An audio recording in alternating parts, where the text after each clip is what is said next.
Bom dia, boa tarde, boa noite. Começando mais um episódio do Impacto na Encruzilhada, episódio número 267. O que há de novo na agenda agroflorestal?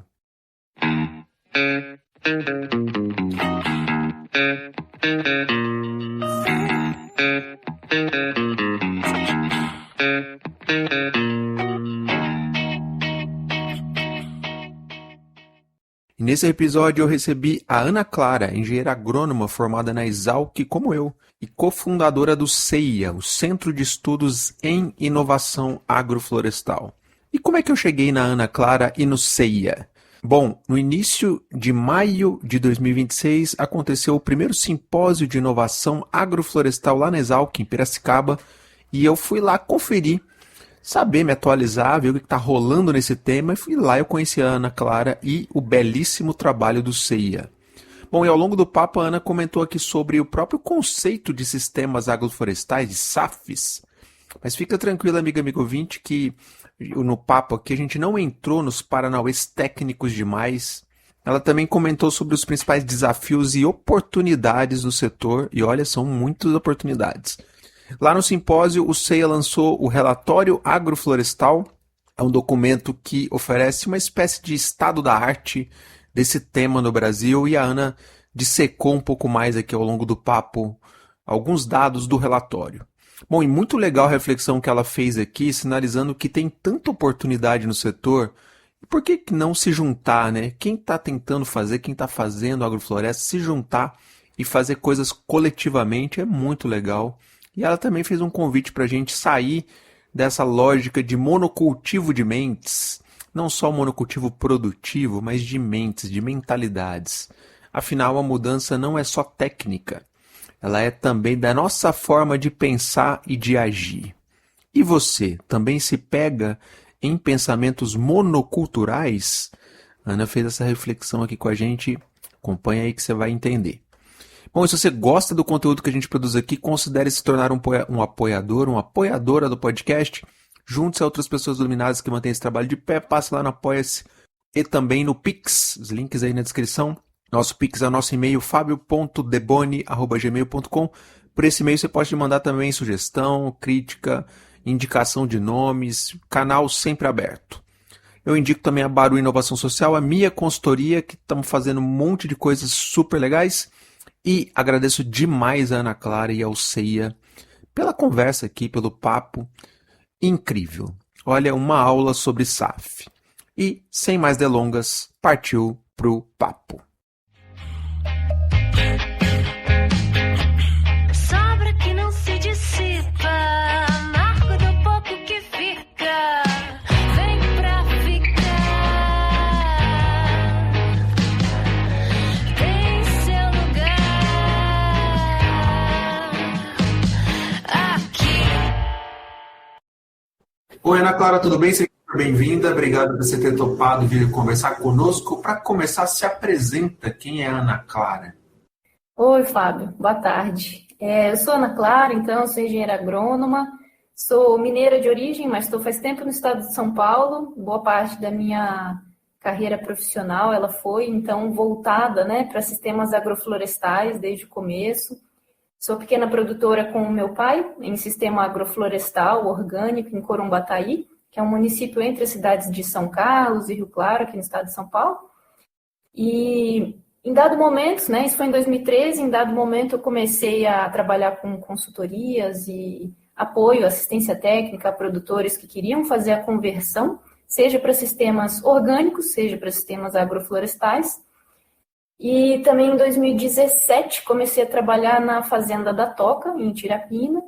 E aí a Fazenda da Toca teve sua spin-off, né, a Rizoma Agro, e é na Rizoma que eu trabalhei por 7 anos e pouco, com sistemas agroflorestais também. Boa parte desse tempo eu passei trabalhando com a gestão da operação da fazenda e também com a gestão do P&D, das pesquisas e desenvolvimento necessários para destravar as principais limitações hoje que são encontradas, né, em sistemas agroflorestais para a gente conseguir ganhar escala com rentabilidade. Então, esse é um pouco o histórico de onde já estive. E hoje, estou há 1 ano, fundei com outras pessoas o CEIA, que é o Centro de Estudos e Inovação Agroflorestal, onde a gente está unindo esforços também para pesquisas e formações dentro da agrofloresta. Então, a gente não tem o objetivo ou busca implementar áreas próprias, mas sim disseminar o conhecimento de qualidade para que produtores possam fazer, produtores, empresas possam também fazer essa conversão agroflorestal de maneira segura, técnica e que feche as contas. Sensacional. Ana, mineira da onde? Iturama, que é no Triângulo Mineiro. Fica perto já da divisa com São Paulo, mas já tem um bom pão de queijo. Que legal, poxa, massa demais, viu?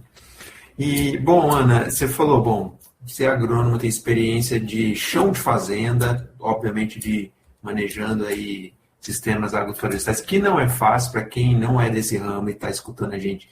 Não tem noção do trampo que é, né, de implementação, de mão de obra, de manejo, etc. A gente vai falar mais sobre isso na sequência, mas antes eu queria que você trouxesse qual é a compreensão que vocês no CEIA têm sobre sentido amplo do que é uma agrofloresta, um sistema agroflorestal, para quem está ouvindo poder se situar também.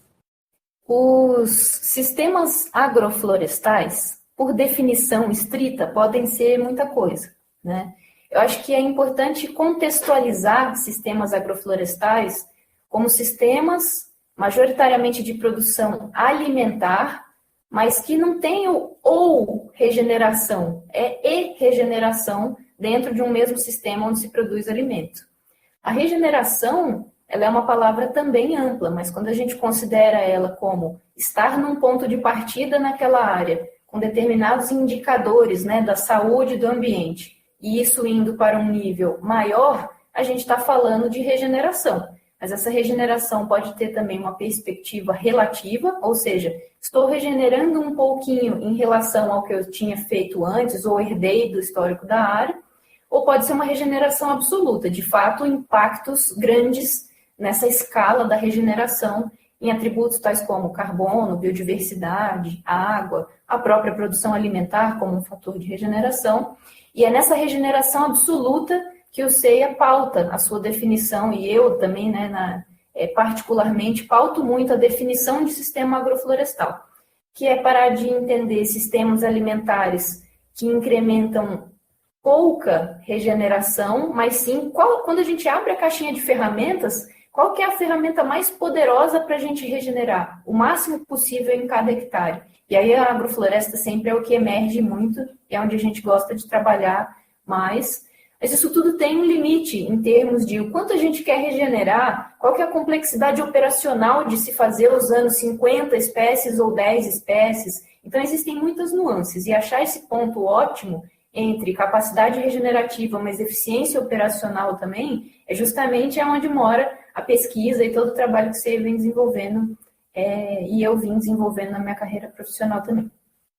Bom, para o leigo que não é da área, quando ele fecha o olho e tenta visualizar um sistema agroflorestal, provavelmente ele vai imaginar quase com cara de floresta, com vários estratos, vários produtos sendo gerados ali no meio.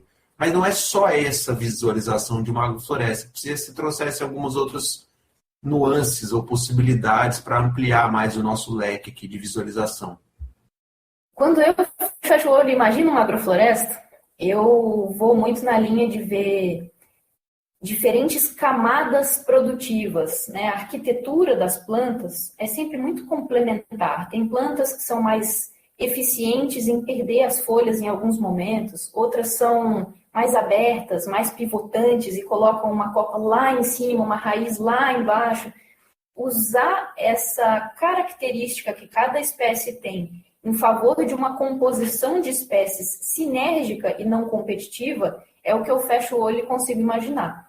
Que é justamente a gente olhar na paisagem e ver espécies se combinando harmoniosamente. E o manejo, através de podas, de raleio de plantas, é onde a gente vai chegando no ajuste fino. Então, a gente implementa um sistema agroflorestal considerando a estratificação, que é a ocupação espacial da área, e a sucessão, que é a ocupação temporal da área, sucessão ecológica, né? mas ao mesmo tempo a gente faz essa implementação sabendo que é a ação humana que dinamiza e potencializa isso ao longo do tempo.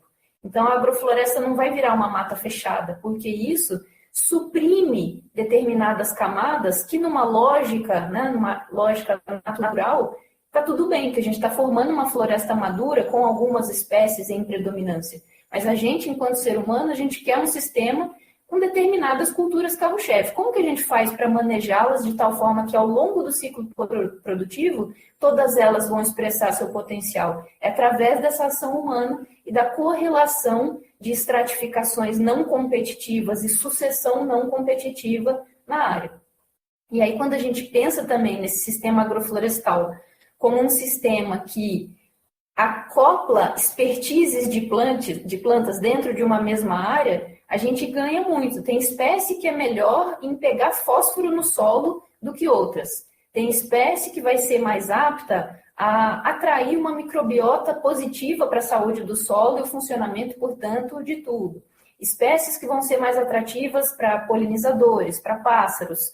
Enfim, tem tanta coisa que vale muito a pena a gente caminhar para o entendimento de que o agroecossistema plantado na agrofloresta, ele é uma matriz de diversidade funcional. Esse é um jargão que eu gosto muito de trazer, porque às vezes a gente coloca tantas espécies dentro da área que a gente vai indo para uma lógica tão complexa e tão de mata fechada que a gente gera muitas redundâncias dentro da área e não necessariamente isso reverte linearmente em regeneração.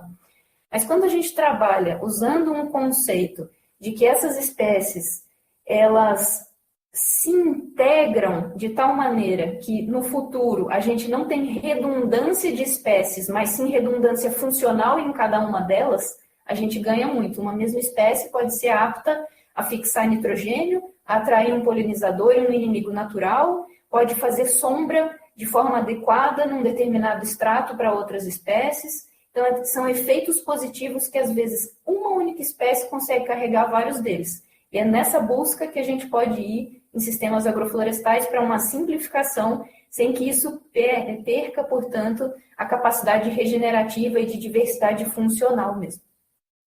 Pô, super legal a tua explicação para colocar todo mundo na mesma página. Só para fechar ainda o conceito, também a gente pode colocar nesse sistema animais, certo? Conta um pouquinho mais dessas experiências. Verdade. É bem comum a gente ir para as falas mais de espécies vegetais, né? Mas é muito legal colocar o componente animal dentro dos sistemas.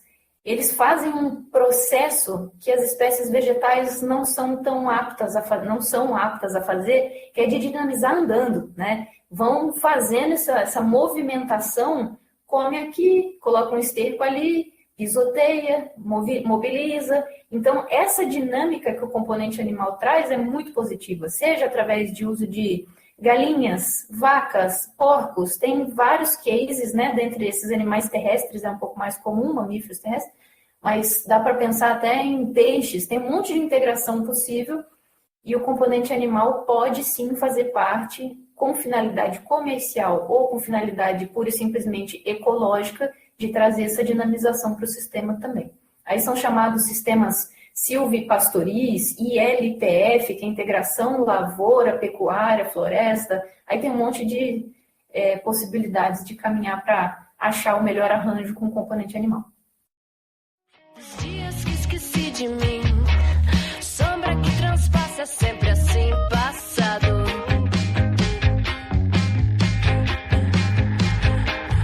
Pouco do que ainda fere, sobra que não me esquece, deixa ficar.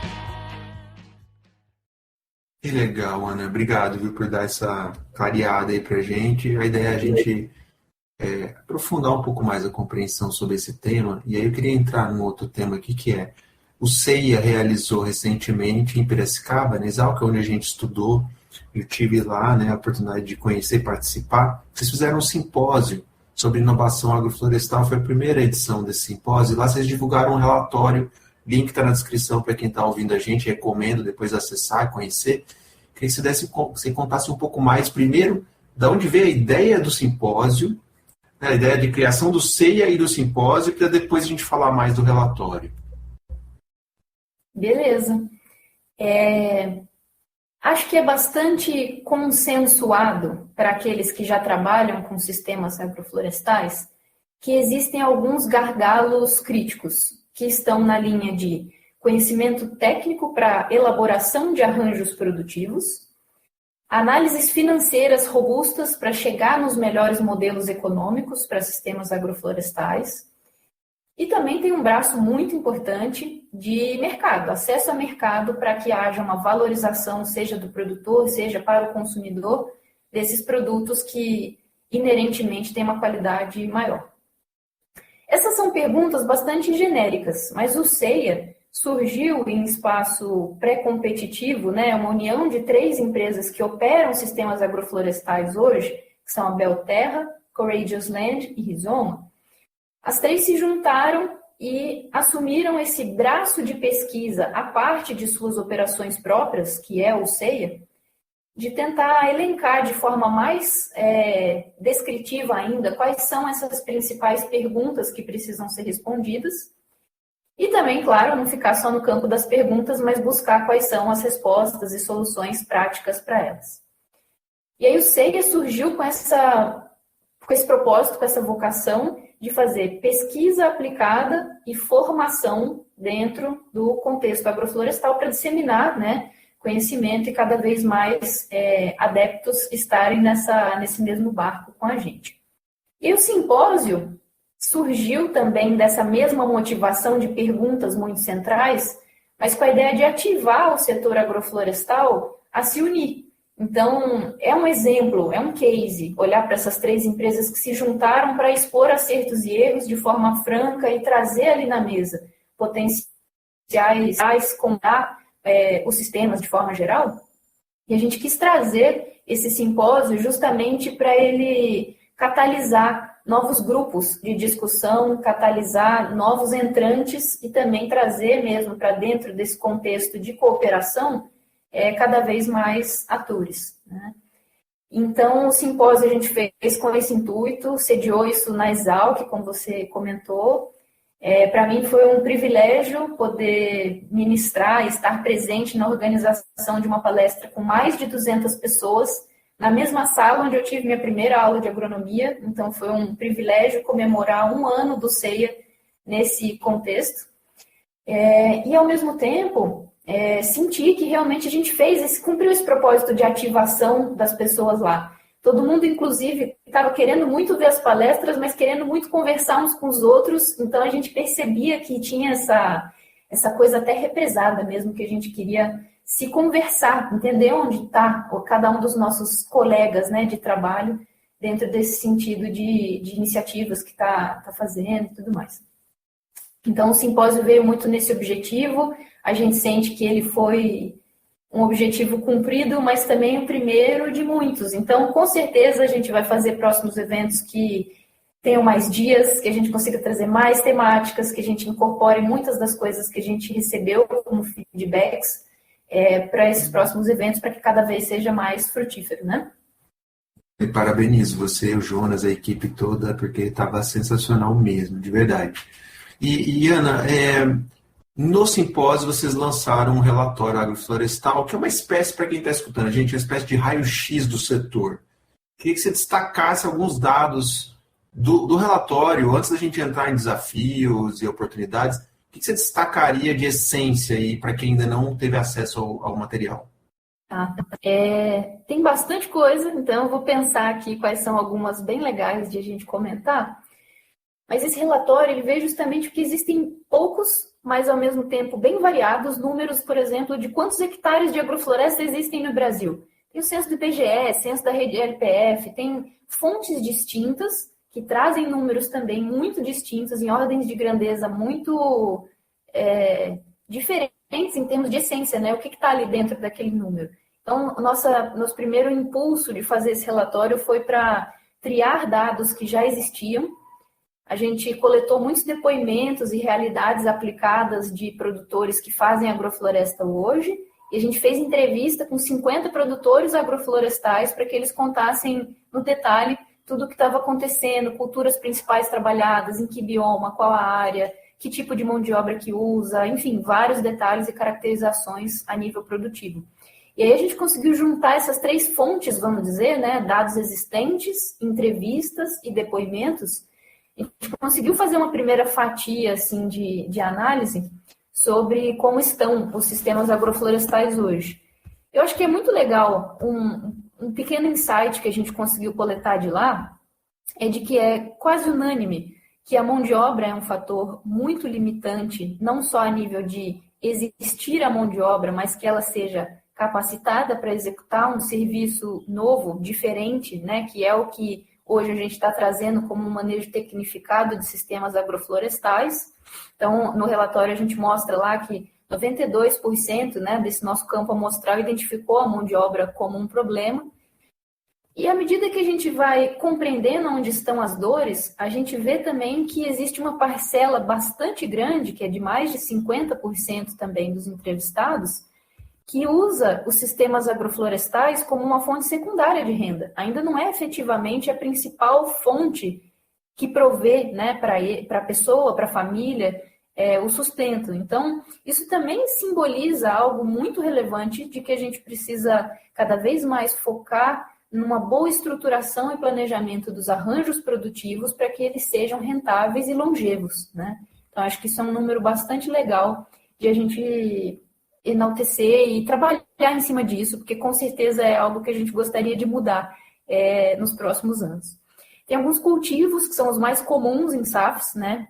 Até por uma característica fisiológica mesmo, cafeeiro, cacau, açaí, jussara, são culturas aptas a estarem dentro de sistemas agroflorestais, isso a gente conseguiu verificar e validar através desse nosso trabalho, de que são realmente os cultivos mais comuns em termos de área implementada dentro de sistemas agroflorestais. As espécies nativas, arbóreas, mais trabalhadas dentro de SAFs são ingá, guapuruvu, aroeira, isso a gente conseguiu ver em muitas das áreas também.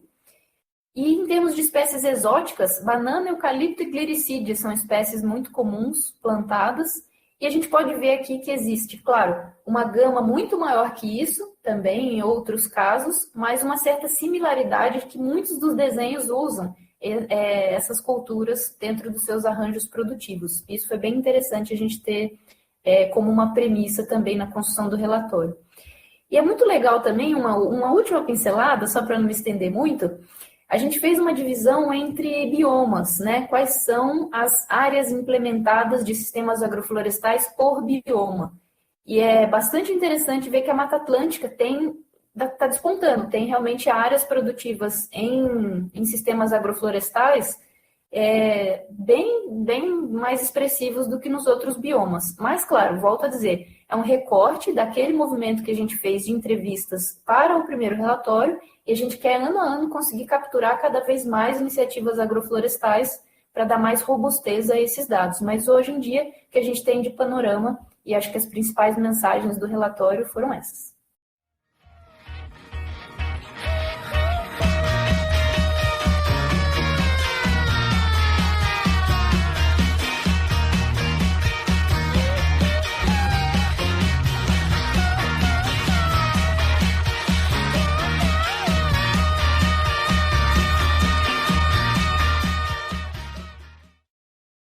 Sensacional, Ana. Parabéns pelo relatório. E, de novo, para quem está escutando a gente, link na descrição para acessar o documento, conhecer mais. A Ana deu uma pincelada aqui, mas tem muito mais coisa lá no material, tá? Eu mesmo estou com o meu impresso aqui, já li, já reli, analisei. E, assim, uma curiosidade é essa questão, a Ana já falou. A pergunta que todo mundo faz é: quantos 1.000 hectares tem de SAF no Brasil? E aí ela trouxe, tem várias fontes, o relatório chegou numa conclusão, tem todo um argumento ali metodológico. Não vou dar spoiler, quem quiser depois acessa lá o material, mas não são essas milhares e milhares de hectares que a gente imagina, ao mesmo tempo também não é um negócio micro. A gente ainda tem um caminho aí pela frente, tá? Agora, Ana, você falou em algum momento ao longo do nosso papo que alguns desafios dessa agenda agroflorestal no Brasil. Você pelo menos citou 3 grandes dimensões: o desafio técnico de mão de obra, um desafio financeiro, de arranjos financeiros, e um desafio de acesso ao mercado. Que você desse uma pincelada em alguns desses, ou acrescentando outros, só para tentar trazer exemplos para quem está escutando a gente entender do que se trata esses desafios.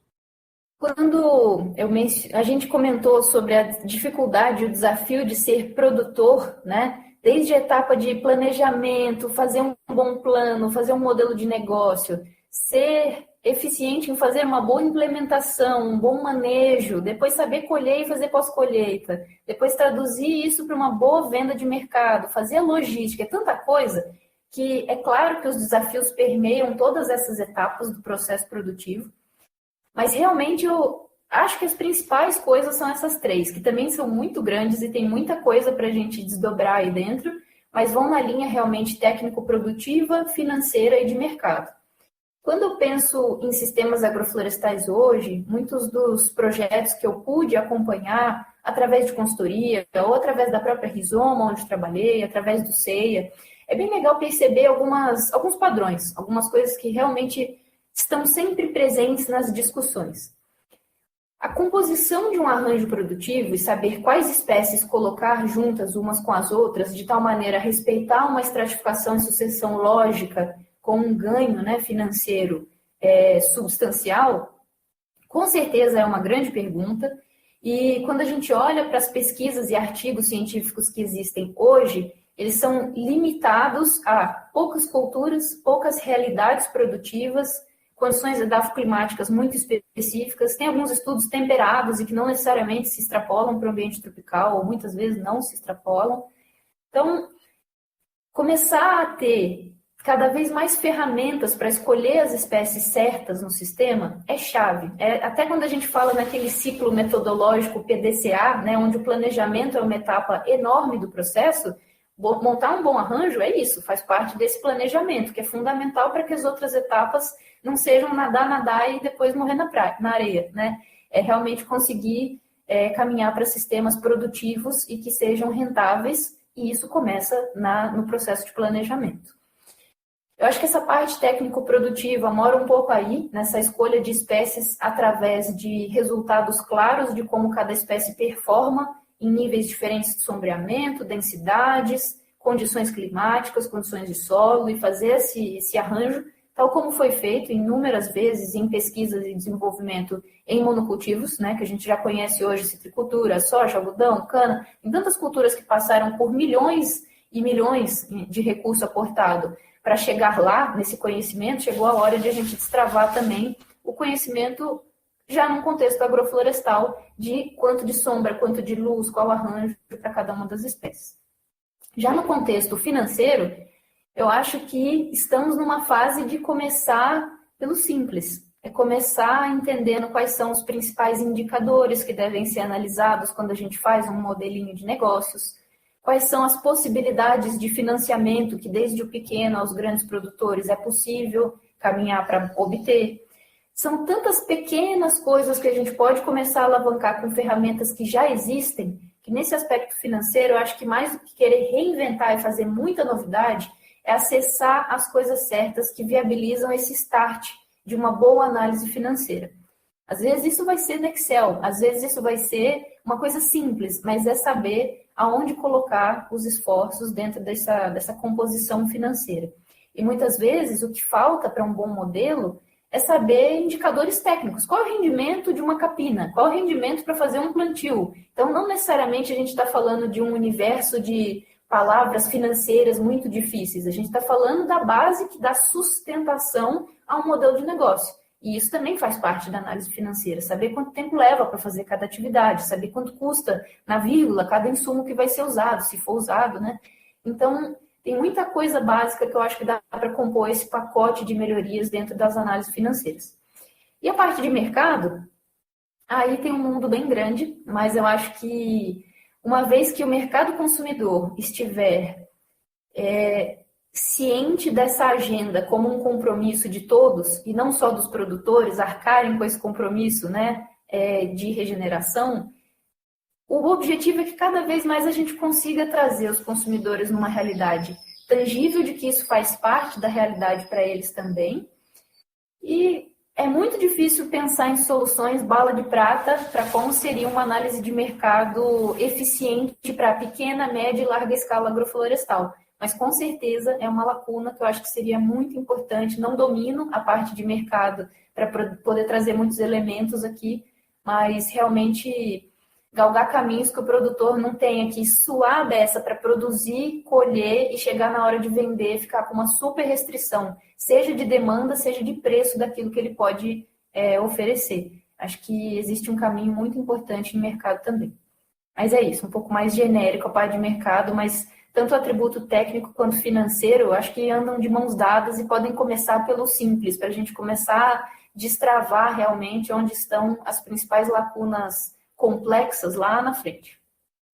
Dando um exemplo, né, no simpósio que a gente estava falando lá na Exalc, estava conversando com o Valmir Ortega, que é o fundador da Belterra, e ele estava dizendo um desafio que é acessar mercado. Ele falou, olha, a gente usa banana, a banana é uma das espécies muito usada em SAF, então a gente usa a banana nos nossos arranjos de SAF e no escoamento da produção a gente tentou escoar pela Brasnica, que é a maior empresa produtora do Brasil, e não dá, porque a Brasnica verticaliza todo o processo produtivo de banana dela, então ela não compra de um outro, e aí tem toda a complexidade, é muito mais complexo do que eu estou trazendo, só para dar um exemplo, né, assim, de todo, colheu a banana e aí, você vai escoar para onde, uma quantidade de uma área maior, enfim, só para dar um exemplo, então acho que é destacando isso, diga lá, Ana. E é muito curioso também que nos sistemas agroflorestais a gente tem a complexidade produtiva, mas tem também a complexidade de venda. E essa complexidade não é só no número de coisas a serem vendidas, é também nos momentos em que cada uma é vendida. Porque não necessariamente a gente vai ter fornecimento de banana em 20 anos do sistema. A gente está construindo um sistema com culturas de placenta e estágio iniciais, que vão do ano 0 a 3 produzir alguma coisa, então tem um super esforço de mercado restrito a um período do sistema. E depois a gente começa outros esforços para outras culturas perenes, que vão de 3 a 20 anos, depois tem que galgar um mercado para madeiras, castanhas, tem tanta coisa que é uma complexidade não só operacional e técnica, mas também de mercado. E fazer uma trilha mercadológica para um produto já é muito difícil. Imagine para vários produtos, que é o que acontece dentro do contexto agroflorestal, né? Sobra que não se dissipa, amargo do pouco que fica, vem pra ficar. Tem seu lugar aqui. Bom, para a gente não ficar chorando as pitangas, tem muitas oportunidades essa área. Para dar um exemplo e te ouvir, Ana, o próprio Valmir celebrou lá captação, não sei de quantos milhões, do Fundo Clima, que foi foi um case assim, inovador e tal. Então, é só para dizer que na frente de mercado tem coisas surgindo de novas fontes de recurso e valores de cheque mais robustos. A gente ouvir em relação a oportunidades em geral que vocês estão identificando dentro do CEIA. Eu acho que sim, é hora de a gente enxugar as lágrimas e ver essas oportunidades mesmo que existem. Tem muito recurso começando a aparecer para sistemas agroflorestais, afinal, mudanças climáticas são iminentes. Fazer algo diferente que traga recursos para essa temática é fundamental. E existem financiadores para projetos gigantes e existem financiadores para projetos coletivos menores.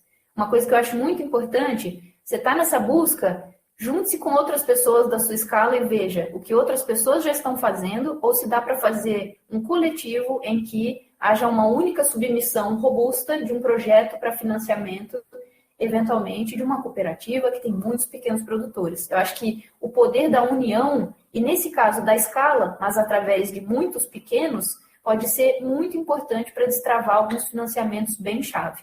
Então, acho que o caminho é se juntar, ver quem já está fazendo, tentar não quebrar a mesma cabeça toda vez, ir para desafios novos, integrando com outras pessoas que também possam auxiliar nesse processo.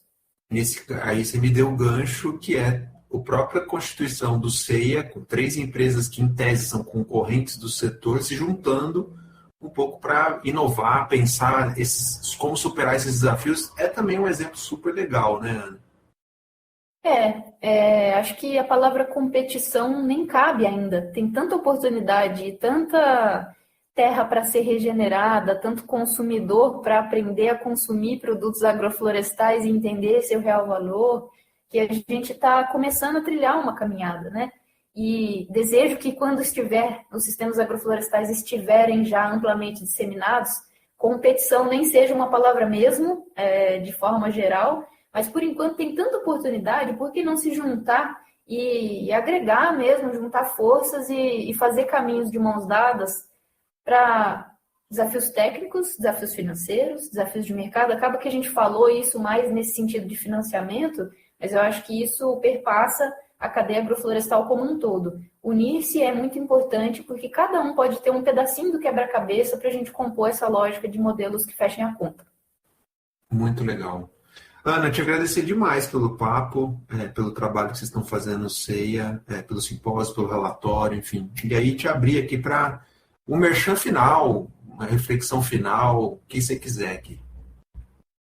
Sistemas agroflorestais, eles são um reflexo, né, de uma diversidade colocada de forma intencional para complementar capacidades de regeneração, né?